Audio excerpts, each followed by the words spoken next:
नमस्कार। हमारे आज के इस कार्यक्रम में योग गुरु श्री त्रिभुवन जी पार्थ है। सर, आपका बहुत बहुत स्वागत है। नमस्कार सर, आज हम जानना चाहते हैं कि पंचकर्म चिकित्सा क्या है। सर, इसके बारे में थोड़ा आप हमें ज्ञान दीजिए। हमारे आयुर्वेद में हमारे ऋषि मुनियों ने अपने जीवन भर की तपस्या का परिणाम अपने पुस्तकों में, अपने श्रेष्ठ शास्त्रों में हमारे लिए लिख कर गए हैं। और हम सभी भारतीय नागरिकों का, यहाँ तक कि सभी मनुष्य मात्र को, स्त्री और पुरुष सबको यह आवश्यकता है कि अपने वेदों उपनिषदों के ज्ञान पद्धति को पढ़ें और जाने कि हमारे ऋषि मुनियों ने जो रिसर्च किए हैं, जो वैज्ञानिक रिसर्च किए हैं हमारे शरीर पर, तन और मन पर, प्रकृति पर, ये ब्रह्मांडीय शक्ति पर, उस रहस्यों को जानने का प्रयास करें। पंचकर्म जो चिकित्सा है, पंचकर्म में 5 कर्म बताया गया है, जिसमें वमन, विरेचन, अभ्यंग और उसके साथ साथ में आपका हो गया अभ्यंग और स्वेदन और लंघन। इसमें वमन अर्थात उल्टी करने की प्रक्रिया।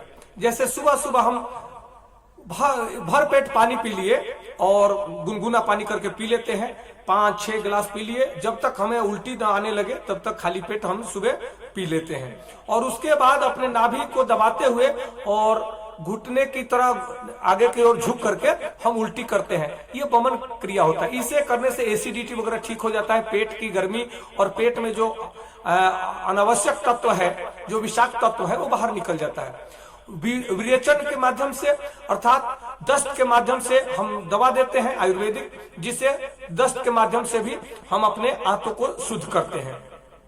तीसरा है स्वेदन।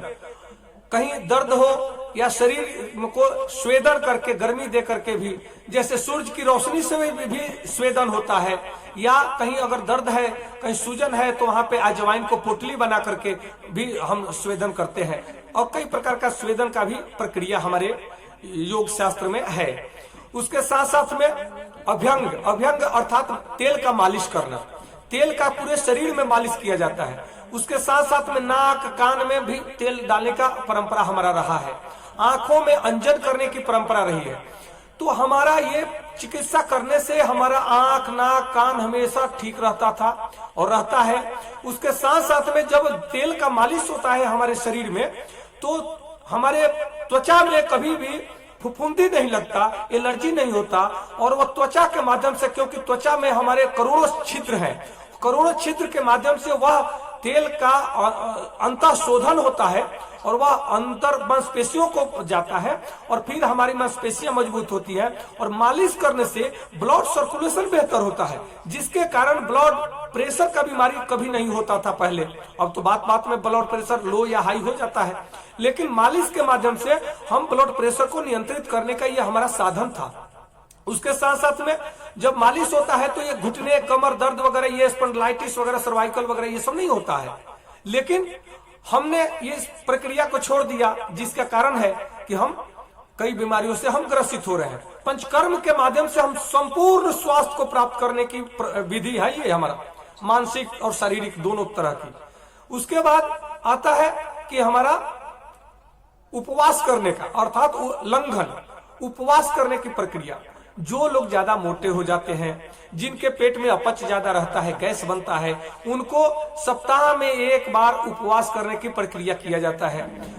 अर्थात अगर आयुर्वेद के डॉक्टर या आयुर्वेदिक किसी चिकित्सालय में आप जाते हैं तो वहां आपका उपवास का भी सिस्टम को बताया जाता है।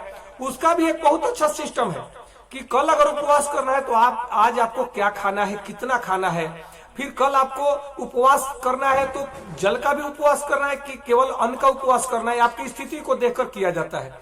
फिर उपवास तोड़ने के बाद आपको अगले दिन क्या खाना देना है, यह जो वैद्य है, चाहे जो योगी क्रिया करने वाले जो योगी हैं, उनको अच्छा पता है। जो हम लोगों को पता है, हम लोग इस क्रिया को करते हैं।